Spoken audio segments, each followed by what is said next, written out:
Hi, how are you? How are y'all? Good, I'm doing fine.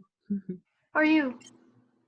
Good. I'm waiting on my friend. She's getting surgery, so I had to do this in my car. Mhm. Okay. Let me roll up my windows. They're doing construction next door. Okay.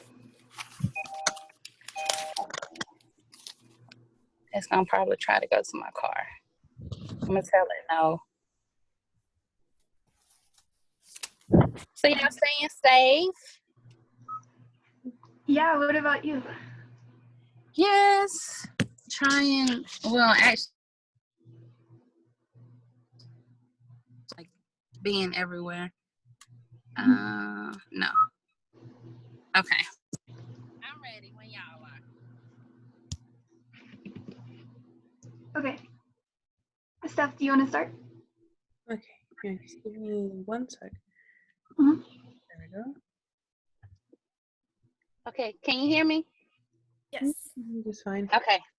So I just want to let you know that we will be recording both audio and video for this, and I wanted to know if you're okay with that. I'm okay with that. Okay, and my name is Stephany Gaona-Perez. I'm the news editor for Blueprints Magazine, and I'll allow my fellow peers to introduce themselves.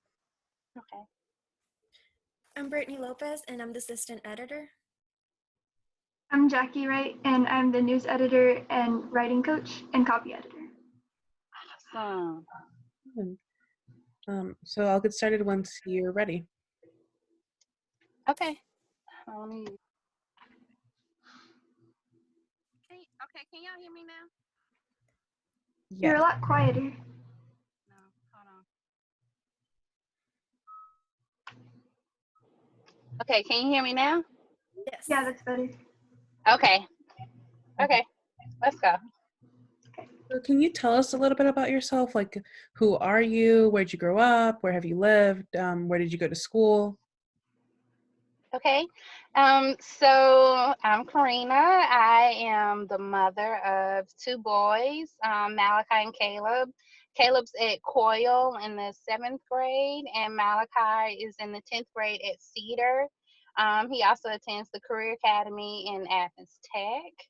I grew up here in Athens, and I was a part of a more transient family, so we lived on both sides of town, east side and west side. So I went to schools on both sides of town. I went to Gaines, Whitehead, and Oglethorpe for elementary. I went to all 4 middle schools, and then I graduated from Clark Central. And I do a lot of community work. I like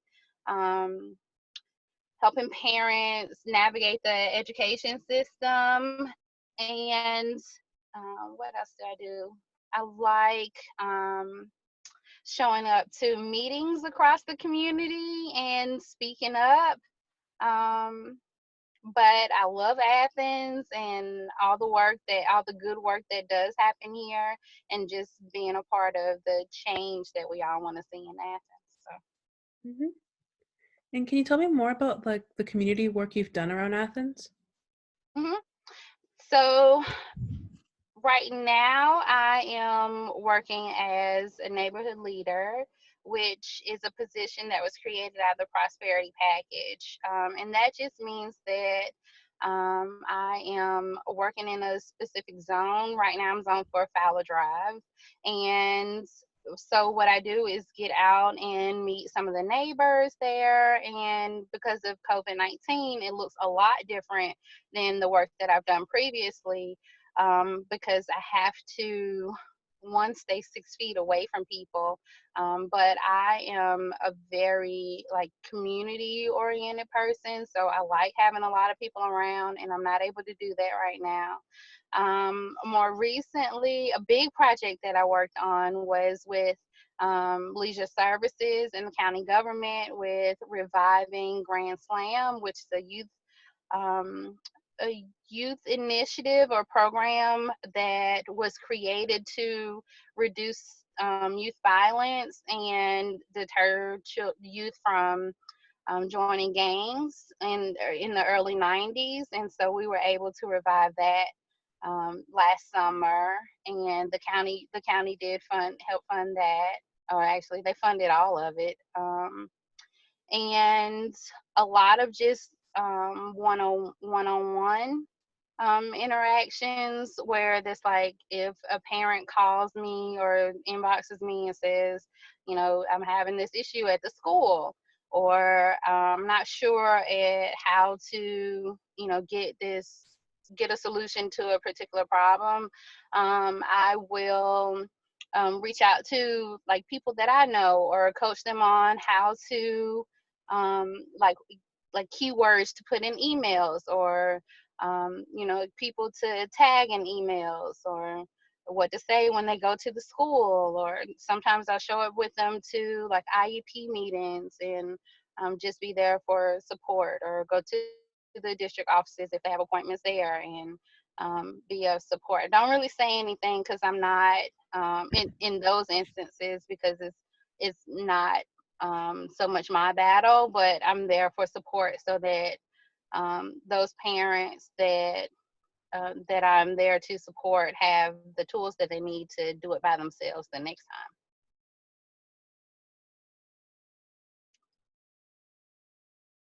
Steph, you're muted.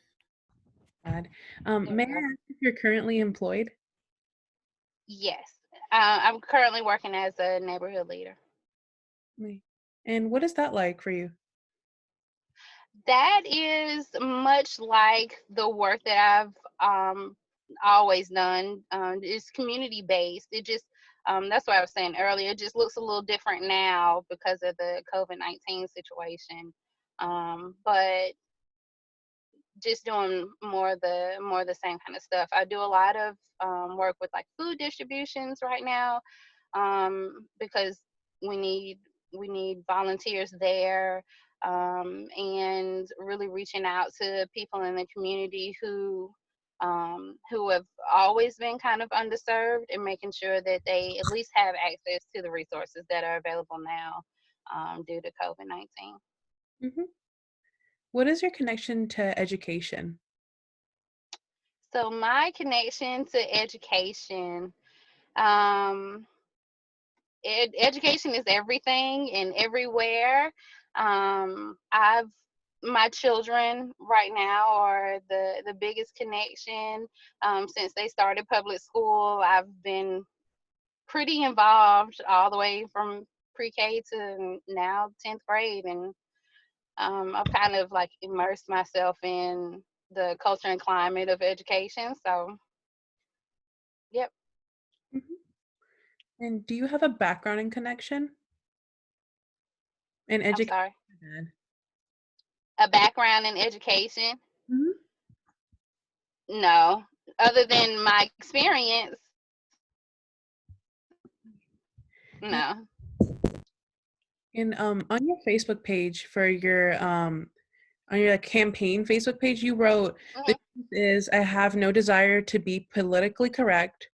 And you then explain that you value uniqueness and transparency. Could you further elaborate on what this means to you and how you plan to avoid alienating constituents that may disagree with you? Sure. So I think that for individuals who want to be, whose focus is on being a politician, they lose sight of what it is that they signed up to do in the first place. And I think that being a school board member is a service position. It is not one that we need to forget that, you know, like, this is not to build a career so that you can, you know, like, make $1 bajillion one day. No, this is not it. This is not where you can manipulate policies and fundings to push your own agenda. I think the school board, as a school board member, or with anything, your purpose, your desire to be engaged should be pure and not for politics. I think we get caught up in and mess when we get into things for the wrong reason. And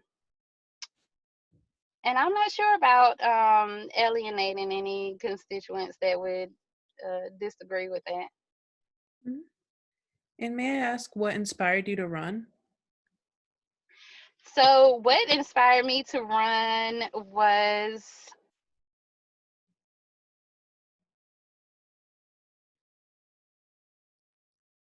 our District 2, uh-oh, okay, there it is.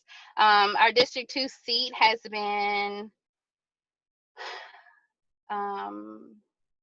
I'll say underserved. We had a representative who had served for a very long time, over 30 years, uncontested. And then he resigned for health reasons. And then we had this whole process that was foreign to the board. And so they appointed Miss Frances Berry, who later resigned. And then now we have Mr. Antoine Stevens, who will serve out the rest of this term, but is not interested in running again. And so I think we need some stability for District 2, and I'm hoping to bring that. Mhm. And how do you plan on bringing stability to District 2? So I have been engaged with the school board over the years in a variety of ways, including one-on-one conversations, sending emails, asking a ton of questions, speaking at school board meetings, and I think that being on the outside and advocating for students and teachers and parents, pretty much everybody, um, and having some insight on what it looks like from the inside. I think having that perspective going in will enable me to be able to withstand some of the challenges that come with being a school board member. Mhm. And now we will move on to questions about the COVID-19 crisis here. And Okay. Okay, so first we were wondering how your campaign for the District 2 seat has been affected by the pandemic and how you kept it going. Okay, so I am an extremely social person. I love meeting with people, and COVID-19 has made it very difficult because I have to keep 6 feet away from people. And I think there's just a general unspoken consensus that knocking on doors is just not the smartest thing. But I don't really want to knock on doors because I think that some people may see it as being disrespectful or ignorant. So I don't want to do that. I have made some phone calls. I continue to make phone calls. I have sent out postcards via mail, and those just went out last week. And I ordered some more, and so I just went to the neighborhood across the street without knocking on doors. And I just kind of slid the card into the door. And I had on my mask and my gloves. I was very careful. And just talking to people where I can, doing interviews where I can, and just smiling and waving for the most part. I'm glad you've been able to keep moving forward. So what do you think the district has done well, and what do you think they could have done better with and they can improve on as they deal with this crisis in the county? Okay. So I think that the district has done well coordinating food distribution. The district has done a really great job in, like having to respond to a crisis with really short notice. I think that the district did what the district thought was in the best interest of students, teachers, and families by moving to a more digital way of learning. I think that in the future, or something that we could have done better, but I'm hoping that we'll do in the future, is have a plan for situations that we don't know, like just have a think tank that is just like, okay, so this could possibly happen. Let's come up with a way to better assist students with learning and not relying solely on devices, and making sure that we have protective factors in place for children who are, like homeless, or children and families who experience violence. So those kind of things I hope that we can put into place as, like a prevention plan in the future. Okay, so what specifically in the future do you think the district could do to help, especially the more underserved students in the county, to help recover from this crisis financially and probably in terms of health too? Okay. So mm, so we could probably strengthen our partnerships with the county, with mental health providers, with the hospital, so that all of our communication is streamlined. And we are all on the same page about information and resources and what it looks like for underserved communities to access those resources. A lot of the underserved communities that we're seeing now, with that I think are more visible now because of COVID-19, they've always been there. So I think as an entire community, not just as a school district, as an entire community, we need to make sure that all of our decision makers and providers are on the same page about information, how to access it, like the collection of data, and pretty much everything. Like, we all need to be on the same page and not operate in silos. Yeah. Do you think maybe the things that we work on to recover could help in the future, just in general, whether we're in crisis mode or not? I do. I do. Okay. Well, so if the election in June were up to you, like the way that it would be formatted, how would you make that happen? So I like the idea of doing the vote by mail. I think that's safe. I would really, I don't know. I just love seeing, I used to work at the polls and seeing people come in and vote and get their sticker going out and like just feeling good about it. I think I'm going to miss that this year, but I like the vote by mail. I'm hoping that this will have, like cleared, like gone away, disappeared by June, so that people can actually go to the polls. I do think that on the other side of this, I think we're all gonna think, like 10 times about how close we are to people and how often we wash our hands, and how well we use our manners. But I'm hoping that this is gone so that people can actually go to the polls. But I think voting by mail is still a good thing. Ballots should be coming out now, so that people, if they turn in their absentee application. So I don't know. I'll remain optimistic. Yeah. So what do you think the solution is to all of the class time students are missing right now, especially the ones that have a harder time catching up with computers? So I have just one solution. That is a big question. I don't have just one solution. I think that being flexible, as like there was a public notice that came out maybe earlier this week, last week, from the district, just saying, everything's going to end on May 1st. But I don't know. I'm hoping that the students who, like, I'll use my own children, for example. So academically, I think that they'll perform well. They have the potential to perform well. One of them's doing well, the other one's just playing.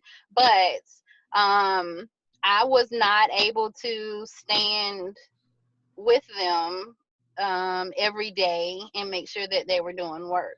And because the classes are so different and the expectations are different and it feels like busy work to them, that has been like a challenge for me as a parent. So maybe, I like the idea of just saying, okay, what your grade was in third quarter, you have an opportunity to pull it up now, and then that is how we're going to do grading. I think that's probably like the best solution for the situation that we have, and I think the district made the right call on that. Yeah. Do you think maybe next year we might need like more days of school or something so that students will be able to catch up on things they've missed? So I'm hoping, so this is what I'm hoping. I am hoping that we take the first maybe month or two of school, maybe the first half of the year, I don't know, but and really do some catch up. I'm hoping that we'll use our waivers, all of our flexibility, because we are a charter district, and make sure that we are focusing on making sure that all students are on track, even the ones that are like years behind us, coming up with creative ways to making sure that we are providing support to those students, because I think the district, I think education period is able to see that there is some major disconnect with the expectations that we have of students in regards to academics. And I'm hoping that next school year we can take some time, like forget testing, like we are not doing testing. We are making sure that, like not like huge standardized tests, but like we do enough testing to make sure that students are on track and we are better prepared to move forward. Because I think that this is definitely put us in a position to be like, okay, yeah, we really need to slow down and make sure that we are doing what is in the best interest of students. So we had some questions about our status as a charter system that we were going to ask later, but I will do it right now. So what do you see as the biggest strength in the charter system, and how is it helping us the most? I think that our biggest strength is, I think we've got about two.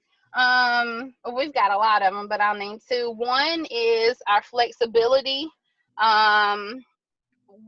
While having a charter, I don't think that we are using it the way that we should be, but we have a lot of flexibility in regards to curriculum and instruction, what a school day actually looks like, and just how governance actually works. So we need to do better there. But we have our local school governance teams. And I serve on COIL's local school governance team, and I think that the local school governance teams that are working collaboratively with the schools and helping drive the decisions that benefit everyone in the school community, I think those are the ones that we need to make sure that we're celebrating. But I think that is one really positive thing that has come out of our charter agreement. So if you're elected to the seat, how would you better take advantage of that status? What changes would you try to make? I would definitely advocate for our local school governance team innovation grant funds to go directly to the schools so that schools can decide what how they're going to be innovative without the pressure of like time frames, and then just encourage the district to do follow-ups maybe twice a year just to see how those funds were spent and the impact that it's had on achievement for students. I would also advocate for better use of our charter waivers and making sure that like we are exploring all the possibilities of getting all of our students towards um, their definition of success before graduation. And I'd probably, I know I really want to advocate for better use of the additional funds that come with being a charter district, just being more creative as a district. What would your priorities be for those funds? Priorities for the innovation grant funds, I would want those to go straight to the schools and the schools create those priorities. But as a district, I would really like to see us put more funding into creating spaces for students for kids just to be kids, and like really coming up with creative ways to partner with county government for use of facilities for students. And I don't know, I'm a social person. I think that most of the students that I know or I've met are very social, and that's how they learn. But using funds to really promote a culture and climate that students see as the best learning environments for themselves, and like empowering students to like step up. I'm not saying like be on a board or a committee or a local school governance team, but like really being a part of the process of finding solutions for students, because I think as adults we think we have all the answers, and we're forgetting that we're making decisions for people. Just because they're under 18 doesn't mean that they don't know how to figure out, like what a good idea is. And if the youth are our future, we need to make sure that they're a part of that decision-making process. So thank you. I'm going to let Brittany talk to you now about your plans for being on the board. Okay. Hi. So I heard that you're actually going to come help on Fowler Drive. I'm pretty happy about that. That's my neighborhood. So can you talk to us about why you decided to run for the board? Okay.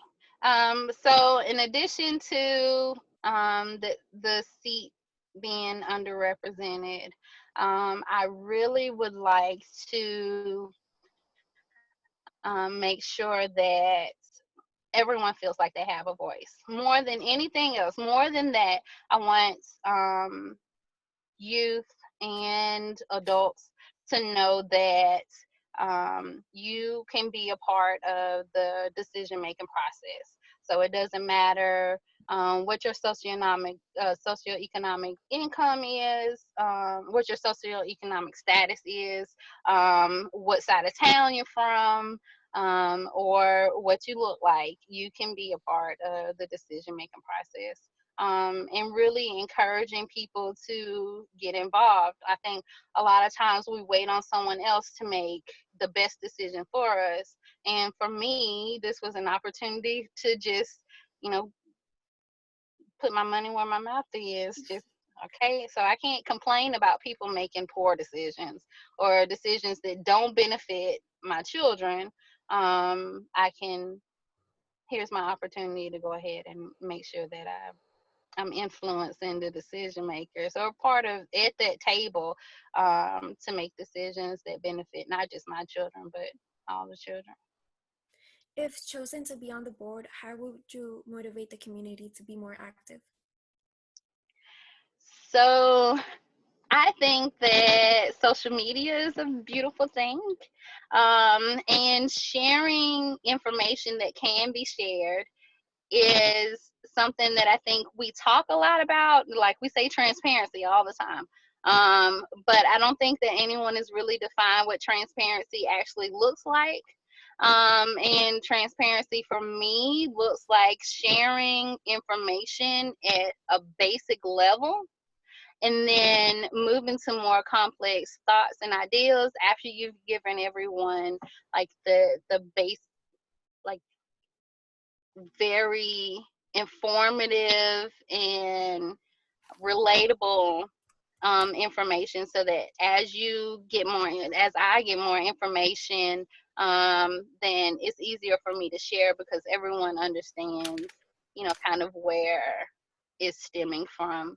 I'd also like to get the community more involved, have a lot more community conversations, and not like, like town halls where there's somebody like standing up at the front and giving all the information and then just hoping for questions. Like, no, not like that. Just really, like saying, okay, well, here are some topics, and I'm not sure if y'all are familiar with, oh, great, I forgot what they're called that fast.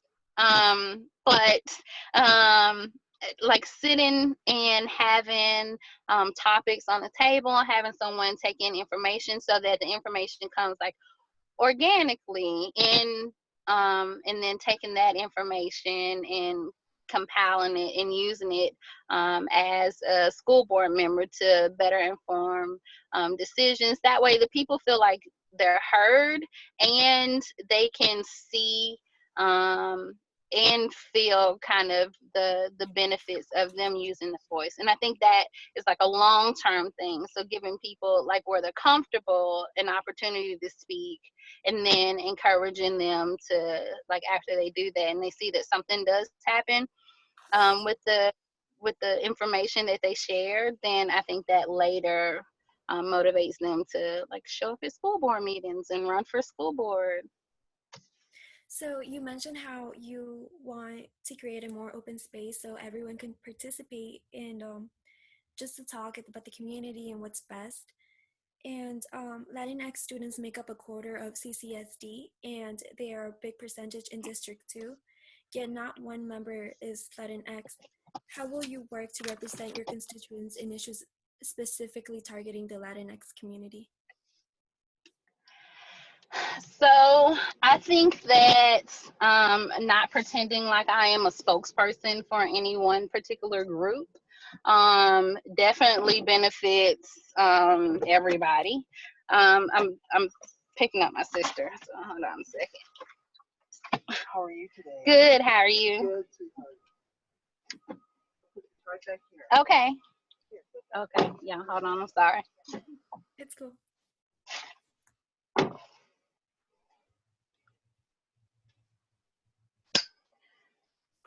And then I'm just gonna park. I'm not gonna drive and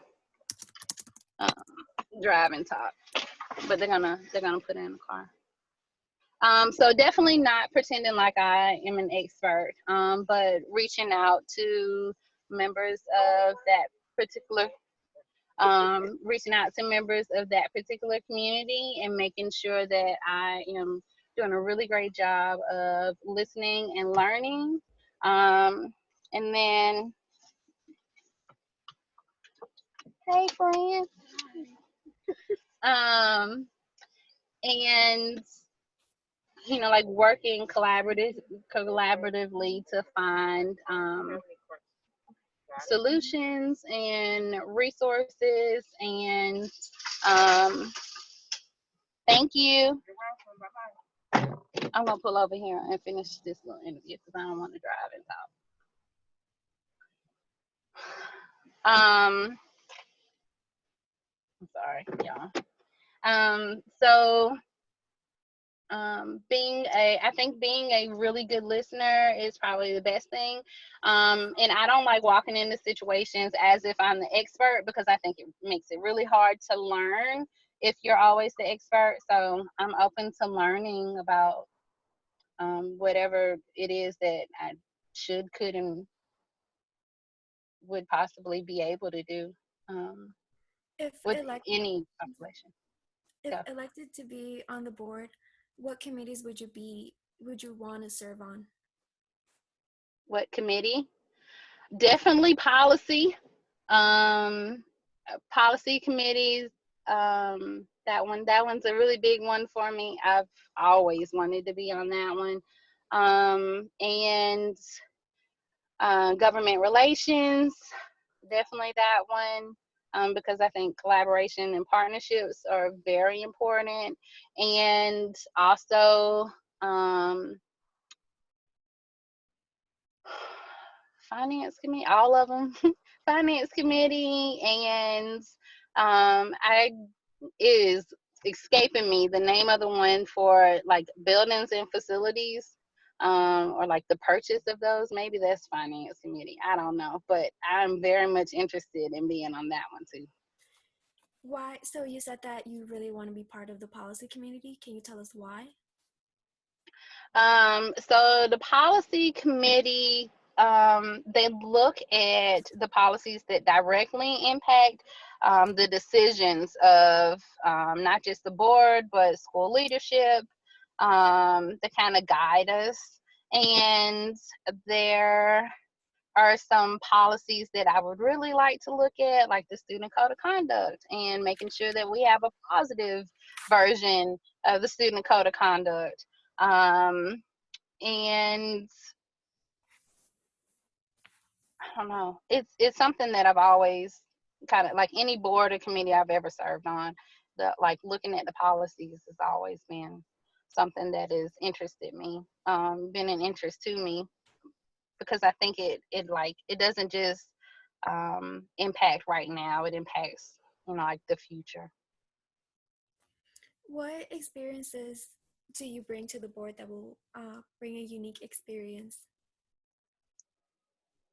Okay, so a unique experience. So serving on a lot of boards and being engaged in the community for a really long time, but also coming from a family that is engaged in the community, and working with students and teachers on both sides of town. So I think that that's kind of unique. Um, and having children in the system, I have one child in 3 different schools. So I think that's pretty unique. Oh, thank you. For your parking. Yes. The white one first and then the blue. Okay, thank you. You're welcome. And then, I don't know. I think we're all unique. I'm a pretty unique person. So yeah, I think I'm open to learning, and like I said earlier, I really don't like being an expert on anything, because I think that's a dangerous position to be in. But I've got a lot of really good community connections with individuals and organizations. So I think my perspective is definitely different, unique. If chosen to be on the board, what are your goals for it? What are my goals for, as a school board member? So goal number 1 would be to make sure that I think people learn best through example. So I'm hoping to create an example of what good communication actually looks like when it comes to constituents. I am hoping to motivate individuals to ask hard questions and get involved in the process, and I'm going to keep on saying it, like, be the change. And to really bring a voice to students and teachers who I think have historically been kind of intimidated about speaking up for the solutions that they see to some of the issues that are going on in our district. but to really help people that look like me know that, so people of color to know that you too have power is yours for the taking. So, what issues do you currently see on the school board that you would like to fix or help fix, or what improvement would you like to see? On the school board, so the biggest thing that I see is kind of the so I come, how I was raised was if there is an issue, or if we're going to the store, my mom was like, don't show your butt in the store. And I think our school board shows their butt in the store, and which just for me just means, okay, so like the arguing and kind of just embarrassing the community, because of some of the things that are kind of said, that are not kind of, that are said and done. I think that, like having sidebar conversations with everybody, just like, okay, look, if we're going to have drama, we are going to have drama behind closed doors, but we are a united front for this community, and we represent as a collective, we represent all of Athens. And so we should not be doing the very thing that we put students out of school for. And so really speaking to that is something that, like the top of my priority list would be for the board, would be to just like, can we stop for a minute and like be adults? Do you think that districts should be redrawn? I do. Thank you. That's the best question ever. I do. And not because of schools, but because the school district maps don't align with the county district maps. So one thing that I've seen just from looking at, just from, like running a campaign, District 2 is not just, so District 2 Commission is not just District 2 school boards. District 2 school board is parts of District 2 commission, parts of District 1, parts of District 4, parts of District 9. And I think that we definitely should make sure that our maps are aligned. Now, I don't know why they aren't, and I haven't dug into that, but I'd definitely be interested in learning why our maps don't align. So, if chosen to be on the board, can you give us an overview of what your individualized educational plan would be? Individualized education plan. Okay, so IEPs. So I would, for students, is that what you're asking? Yes, for students. Okay, so, and I know I can't make it happen by myself, but I would really like for us to be a district where we value social time, because I think that's how I've learned the most, is by having a conversation with someone. But I really think that, it'd be great if we could be a district that values social time, because I think students learn from each other, where we value pathways that students choose. One issue that is very important to me is, I know we talk a lot about college and career readiness, and we make it sound like those two things are synonymous. So in order to get to a career, I think this is how it's being delivered. In order to get to a career, you have to be college ready. And I think that's kind of how we operate as a district, where we're saying, okay, well, we want to focus on college and career readiness, but you can go to the career academy if you're ready for college. And I think that we have a lot of students that don't perform well academically who would absolutely thrive at any trade. So opening up those kind of opportunities to students, and while encouraging them to do well academically, But I think that like what we're seeing now with COVID-19, our essential workers are the ones who we would say any other time that they aren't going to college. So the people who work at fast food restaurants, they could absolutely have a college degree, but we are considering them essential workers now. And throughout education, we're told that if you don't have a college degree, you're going to work at a fast food restaurant. But we're relying on them now. So making sure that we have pathways for all students, regardless of ability, and making sure that we are valuing every direction that a student chooses to go.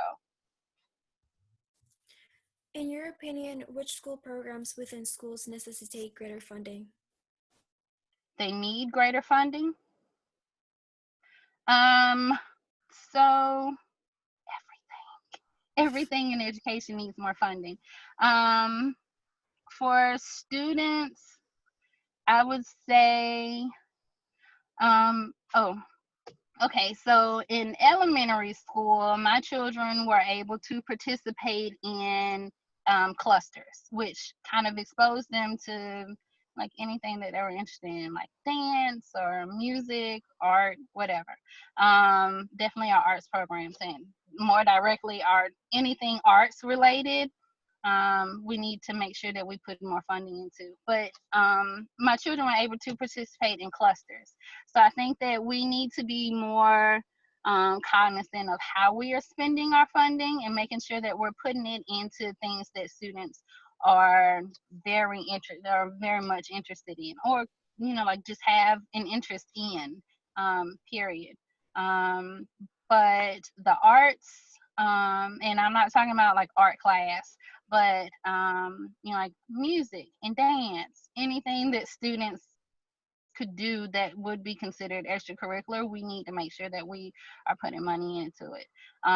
Also, like our interventions, like reading intervention, I think we definitely need to put money back there, because literacy is the driver of education. If you can't read, you can't do math. You got to read a math problem. So making sure that we are putting money there, and also into I don't know, I think everything should go back to the youth. So creating opportunities for youth to give back. I think the district did a good job with I think it was just a pilot last summer where they did, if you're interested in becoming an educational professional, a counselor, or teacher, or a principal. And then also if you're interested in welding, they did like a series of classes over the summer. So maybe putting money back into that, but definitely putting money into like youth centers. So, what's your opinion on one-on-one technology in classrooms? Would you want to put funding into that? So one-to-one technology, I think that we live in a day and age where technology is pretty much everything and everywhere. I think that before putting money back into more computers, I think we need to put money into teaching students how to type. Most of the kids that I've seen with computers don't know how to type. Understanding how systems work, maybe coding. So that all of our students, so instead of just giving a student a computer and saying you're going to do 1 or 2 assignments on this, and we feel good about you having a computer, we are doing the back end of that work, making sure that our students are prepared to use computers once they are given. And my final question would be, what's your opinion on House Bill 251? So House Bill 251, that is where you can pick your school, and you can, and then you kind of like wait on a lottery process. I think that House Bill 251 is a good idea. I appreciate it. What I don't want to see happen is it be expanded like I've read for it to be. to where it is open to everyone, because then I think we'll start to see a lot more segregation, a lot more than what we already have in our district. And we will see families flock to one school and prefer that school over another. And we already have that issue, but I think that if House Bill 251 turns into, you know, a full-on school choice, I think we'll have teachers and students move to particular schools because of the service population. But House Bill 251, I've used it so that, I mean, I moved across town, I moved to the east side, and my kids were going to Barrow Elementary, and so I filled out House Bill 251 so that they can finish out their elementary years at Barrow, because they already had established relationships, and I had established relationships. But for families that need it, I'm glad that it's there. So if it does expand, how would you want to limit segregation within Athens? I don't know. I have to think about it.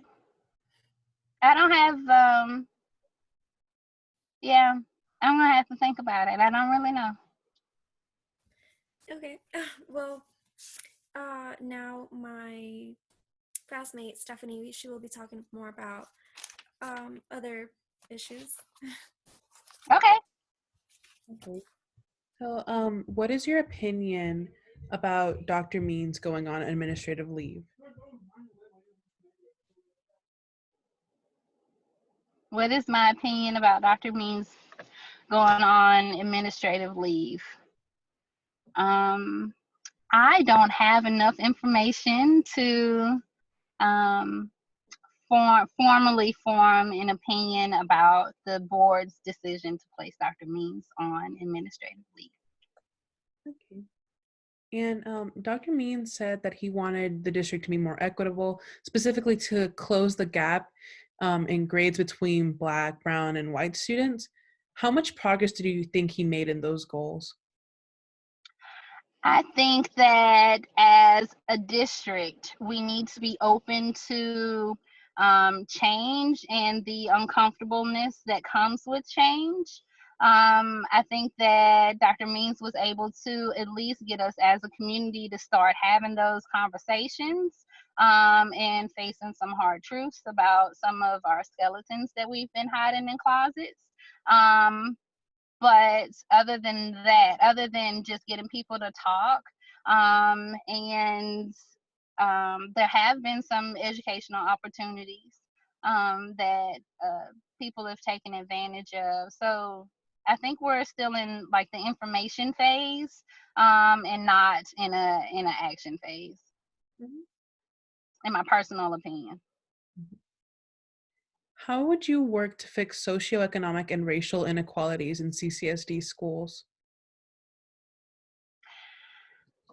So, oh, y'all are asking big questions. So I think most solutions start with a conversation, and that is not something that I would be able to do on my own. Or as a board member, or us as a board.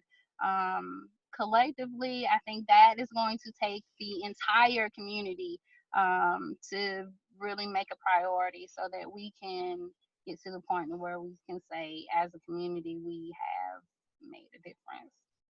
Mm-hmm. And what do you look for in a new superintendent? Like, what qualities do you want a superintendent for CCSD to possess?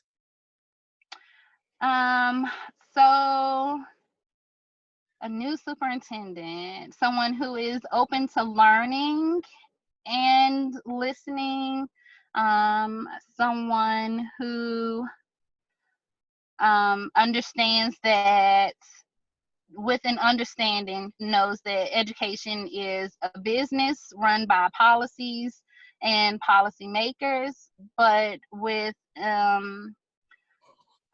really sincere heart for individuals and community, and knowing that like this, like, while the reality is education is a business,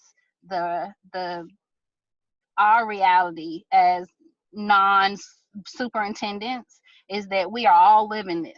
And we are expecting for that person to do what's in the best interest of us and not, like big government or test scores or data. Mhm.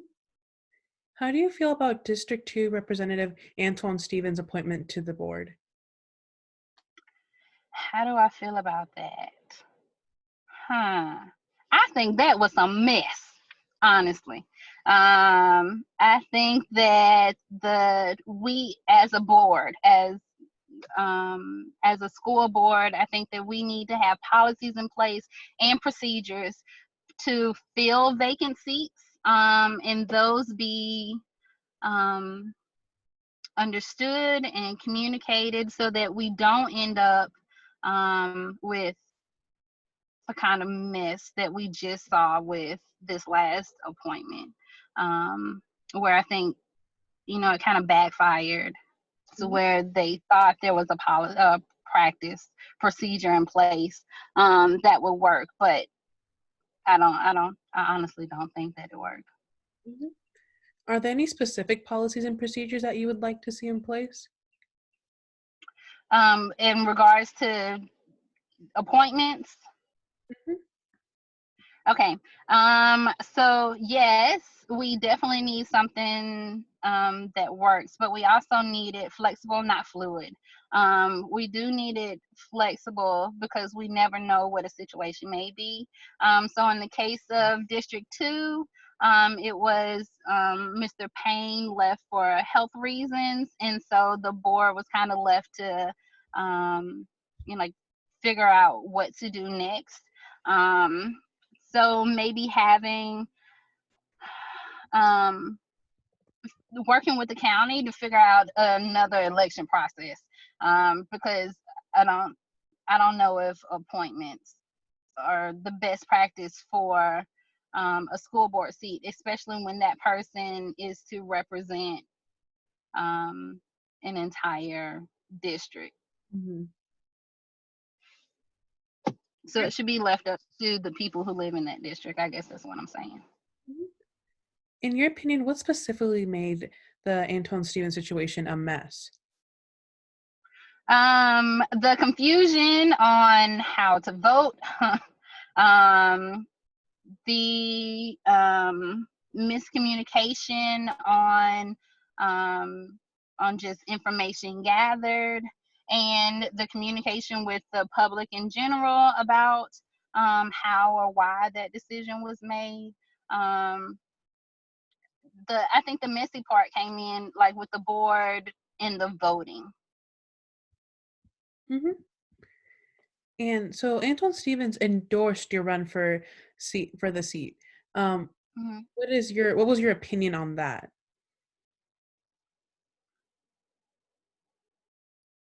I appreciate anybody's endorsements. I really don't know how to answer that. I don't know.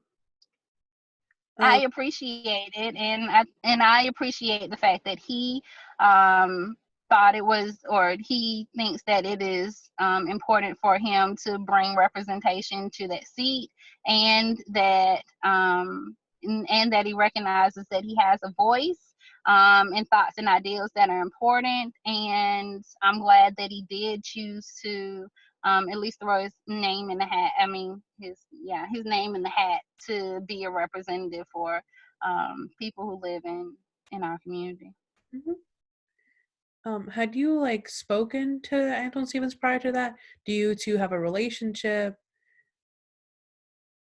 So through some community work, I've met Antoine, and yeah, I know a lot of people. And just some of his efforts and getting involved politically.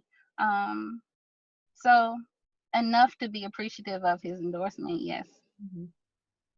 What issues within CCSD schools and the Athens community are the highest priority for you? Oh, and Athens community. Our underserved populations. I think we need to be more creative in making sure that we have solution-based. We are making solution-based decisions, and community. I love community. I think we really need to work on our cross communication in regards to children and families, and making sure that we have more support for our homeless population. Not in regards to, like making sure that there's transportation. I think we do that very well. Making sure that those children have meals on the weekend. I think we do that very good. But connecting them with outside resources outside of the school district to make sure that they are getting additional academic support. I think mental health, the district does a very good job of referring out, but understanding that when we, not just for our homeless population, but for all students in general, I think as a district, we need to understand and appreciate that education happens everywhere, and we need to embrace that as a district, and make sure that the additional support that students need, that we are sharing our space and our resources with everyone, so that all students feel like they are getting the most out of our school system. We can't call ourselves an institution of education if we think that the school district is the only place that people get an education. Mhm. Why should the community vote for you? What makes you a good candidate for the community? I think I am a good candidate for the community because I love community. I love seeing and being a part of change, and because I have a vested interest in our in the education of not just our students but the adults. I understand that education is not, or the receiving of education is not the sole responsibility of students, but we need to make sure that we are providing education to adults, because children are in a school building between 6 and 8 hours, sometimes longer, but they still go home. And we need to make sure that we are sharing information and resources with families, so that they can be an extension of what we do at school. And I don't mind talking to youth. And like being asked really hard questions. I ask hard questions all the time, and I am open to receiving some hard questions. And if I don't know the answer, I won't pretend to know the answer, but I will ask a lot more questions so that I can answer that question if it comes up again. I don't know, because I'm open to learning. And I really see the potential of our district. I don't want people to give up on our school district. So I will do my very best to make sure that people have a reason, or they see the reason to stick with Clark County School District. Those are all the questions I have for you. I'm gonna allow my peers Brittany and Jackie to ask you any questions that they may have. Okay. I don't really have anything else to ask you, but I enjoyed talking to you and learning about you. And if you have anything else that you want the community or just us to know, that would be a great time to add that. Well, thank y'all for asking really good questions and being willing to give up some of your day to talk to me. I don't know. I'm excited about this opportunity. I am excited that there are two people running for the seat, because I think that just shows that that District 2, that people in our district do recognize that our district needs representation, and it's been a seat that's been uncontested for a very long time. So I'm excited, and I'm looking forward to serving on the school board, and bringing all of my experiences and exposures outside of that role as a school board member, and as a school board member. So I guess that would be my one thing. I don't have any questions either, but thank you for agreeing to be interviewed by us. Thank y'all for interviewing me. This was fun. Thank you so much for taking the time out of your day to speak with us. I really enjoyed getting to know you, and really thank you for this opportunity. Thank y'all. So where so you said that you were recording this, so where will you share it? On our website, cedarblueprints.com. Okay. And yeah, you should we'll most likely know once it's available. Okay. Sounds good. So unless Yes. Brittany have anything else to add. It would be great if you could provide us a profile photo for a cover photo. If you could do that. Okay. Yeah. Okay. That'll be good. Okay, I can do that. Thank you. Much Stay for safe. taking the Thank time. you. Y'all have a good day. You too. too. Thank you.